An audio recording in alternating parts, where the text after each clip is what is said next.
ပူစီနံရွက်ဆိုတာဟင်းချက်တဲ့အခါအနံ့ကောင်းအောင်ထည့်သုံးတဲ့အရွက်တစ်မျိုးလိုပဲသင်ထင်နေပါသလာ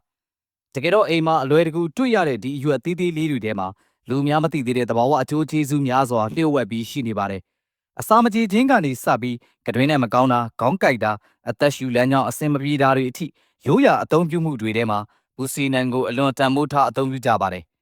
ဒီဗီဒီယိုမှာတော့ပူစီနံရဲ့မျိုးရင်းပါဝင်တဲ့အာဟာရဓာတ်များကျန်းမာရေးအကျိုးကျေးဇူးများအသုံးပြုပုံများကိုလွယ်ကူကူနဲ့စိတ်ဝင်စားဖွယ်ဖော်ထုတ်ပေးသွားမှာဖြစ်ပါတယ်။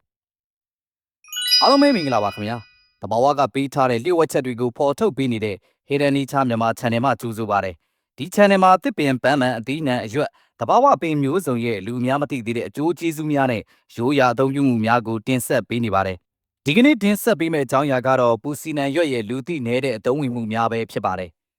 ပူစီနံကိုအင်္ဂလိပ်လို mint လို့ခေါ်ပါတယ်။သိပ္ပံအမည်ကတော့ mentha ဖြစ်ပါတယ်။ပူစီနံဟာလာမီယေစီလို့ခေါ်တဲ့အနံ့ရှိတဲ့အပင်မျိုးရင်းတွေကအပင်တစ်မျိုးဖြစ်ပြီးဒီမျိုးရင်းတွေမှာပင်စိ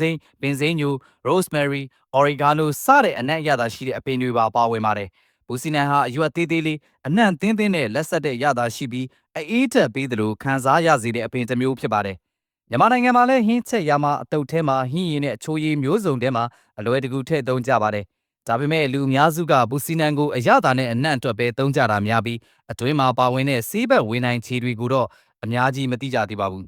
။ပူစီနံဟာမျိုးစိတ်အများကြီးရှိပါတယ်။အများဆုံးလူသိများတာတွေကတော့ peppermint, spearmint, appermint နဲ့ chocolate mint တို့ပဲဖြစ်ပါတယ်။ဒီထဲမှာ peppermint ကမန်ထော်ပါဝင်မှုပိုများလို့အေးတက်လန်းဆန်းတဲ့အနံ့ကိုပိုပေးတတ်ပါတယ်။ spearmint ကတော့အနံ့နူးညံ့ပြီးအစားတောက်ထဲမှာပိုသုံးလေရှိပါတယ်။မြန်မာနိုင်ငံမှာတော့အိမ်စိုက်ပင်အနေနဲ့၎င်းဈေးထဲမှာလွယ်တကူဝယ်လို့ရတဲ့ဟင်းသီးဟင်းရွက်အနေနဲ့၎င်းပူစီနံကိုအလွန်လွယ်ကူစွာတွေ့နိုင်ပါတယ်။ပူစီနံဟာရေဆိုးဆိုးအလင်းရောင်ရတဲ့နေရာတွေမှာအလွယ်တကူပေါက်တတ်ပြီးအပင်ကိုဖြတ်ပြီးပြန်စိုက်ရုံနဲ့တောင်မြန်ကြီးထွားနိုင်တဲ့အပင်တစ်မျိုးဖြစ်ပါတယ်။ပူစီနံမှာပါဝင်တဲ့အာဟာရဓာတ်များပူစီနံရွက်ဟာသေးသေးလေးဖြစ်ပေမဲ့အတွင်းမှာအရေးကြီးတဲ့အာဟာရဓာတ်တွေနဲ့သဘာဝဓာတ်ပစ္စည်းတွေပါဝင်ပါတယ်။ပူစီနံမှာတွေ့ရနိုင်တာတွေကတော့ vitamin A, vitamin C,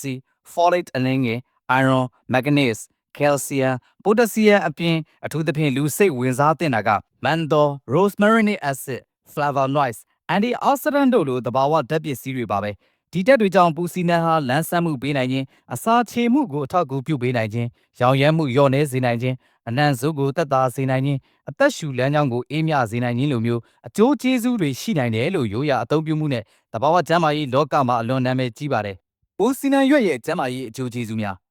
နံပါတ်1အစာမကြေခြင်းဘိုင်းအောင်ခြင်းကိုသက်သာစေနိုင်ခြင်းပူစီနံကိုလူသုံးအများဆုံးအကြောင်းရင်းတွေကတစ်ခုကအစာချေမှုကိုကူညီနိုင်တယ်ဆိုတဲ့ယုံကြည်မှုပါသမင်းစားပြီးဗိုက်တင်းတာလေပွားတာအစာမကြေသလိုခံစားရတာမျိုးတွေမှာပူစီနံလက်ဖက်ရည်တောက်တာဟင်းနဲ့ထည့်စားတာတွေကိုရိုးရာနီးလန်းအနေနဲ့သုံးလို့ရှိပါတယ်နံပါတ်2ကတွင်းနံကိုသက်သာစေနိုင်ခြင်း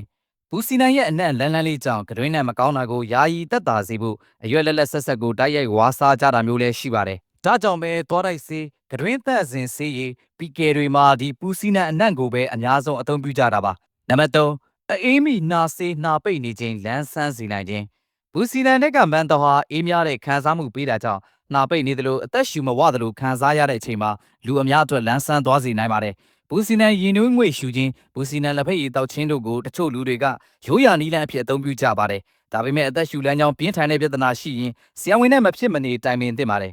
နံပါတ်4ခေါင်းကိုက်ပင်ပန်းနွမ်းနယ်မှုကိုလန်းဆန်းစေနိုင်ခြင်းပူစီနံအနံ့ကိုရှူရတာကစိတ်လန်းဆန်းစေတယ်လို့လူအများကခံစားကြပါတယ်အလုတ်ပင်ပန်းပြီးခေါင်းမကြည့်တာအာယုံမဆိုင်နိုင်တာမျိုးမှာပူစီနံလက်ဖက်ရည်တစ်ခွက်တောက်ခြင်းဒါမှမဟုတ်ပူစီနံအနံ့ကိုရှူခြင်းကလူတချို့အတွက်အနေငယ်သက်သာမှုရစေနိုင်ပါတယ်နံပါတ်5ရောင်ရမ်းမှုနဲ့ oxidative stress ကိုကာကွယ်ပေးနိုင်ခြင်းပူစီနံထဲမှာပါဝင်တဲ့ antioxidant နဲ့ rosmarinic acid တို့ကြောင့်ကိုယ်ခန္ဓာထဲကဆဲတွေကိုထိခိုက်စေနိုင်တဲ့ free radical တွေကိုလျော့နည်းစေနိုင်တယ်လို့ယူဆကြပါတယ်ဒါကြောင့်ပူစီနံကိုနေ့စဉ်စားတောက်ထဲမှာအနေငယ်ထည့်သုံးပေးတာကသဘာဝအာဟာရပံ့ပိုးမှုတစ်မျိုးဖြစ်နိုင်ပါတယ်နံပါတ်6အစာစားခြင်းစိတ်မရှိတဲ့အချိန်မှာအထောက်အကူဖြစ်နိုင်ခြင်းပူစီနံရဲ့အနံ့သင်းသင်းနဲ့အရသာလက်ဆက်မှုကြောင့်အစာစားခြင်းစိတ်မရှိတဲ့အချိန်မှာတချို့လူတွေကပူစီနံပါတဲ့အတုပ်ဟင်းရည်တောက်စရာတွေကိုသုံးကြပါတယ်ဒါကအစာအသောက်ကိုပိုလက်ဆက်စေပြီးစားခြင်းစရာကောင်းအောင်ကူညီပေးတတ်ပါတယ်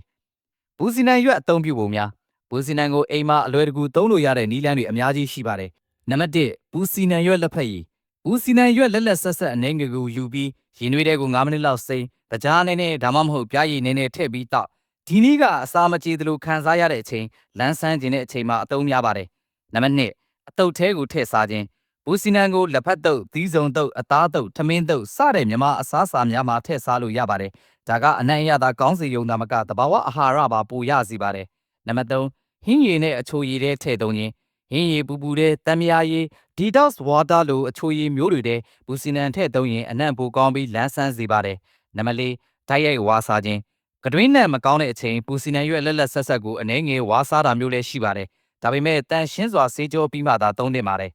တတိထားရမယ့်အချက်များဘူစီနန်ဟာတဘာဝအပင်ဖြစ်ပေမဲ့လူတိုင်းအတွက်မတူညီနိုင်ပါဘူးအစာရင်အဆစ်ပြန်တတ်တဲ့သူတွေ mint allergy ရှိတဲ့သူတွေကလေးငယ်လေးတွေကိုဝင်ဆောင်မိခင်တွေဆိုရင်အလွန်ကြုံမသုံးသင့်ပါဘူးအထူးသဖြင့်ပူစီနန်အစီပြင်းပြင်း essential oil မျိုးတွေကိုကိုယ်တိုင်မသုံးခင်ကျွမ်းကျင်သူနဲ့တိုင်ပင်တာပိုကောင်းပါတယ်တဘာဝဖြစ်တိုင်းလူတိုင်းအတွက်လုံးဝအန္တရာယ်ကင်းတယ်လို့မယူဆသင့်ပါဘူး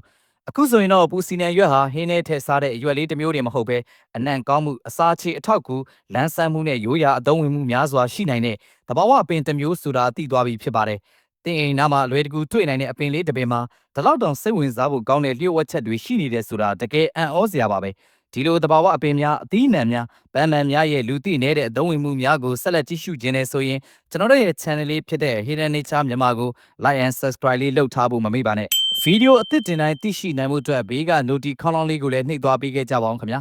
နောက်ထပ်ဗီဒီယိုတွေမှာနောက်ထပ်စိတ်ဝင်စားဖွယ်တဘာဝလျှို့ဝှက်ချက်တစ်ခုနဲ့ပြန်လည်တွေ့ဆုံကြပါမယ်ခင်ဗျာ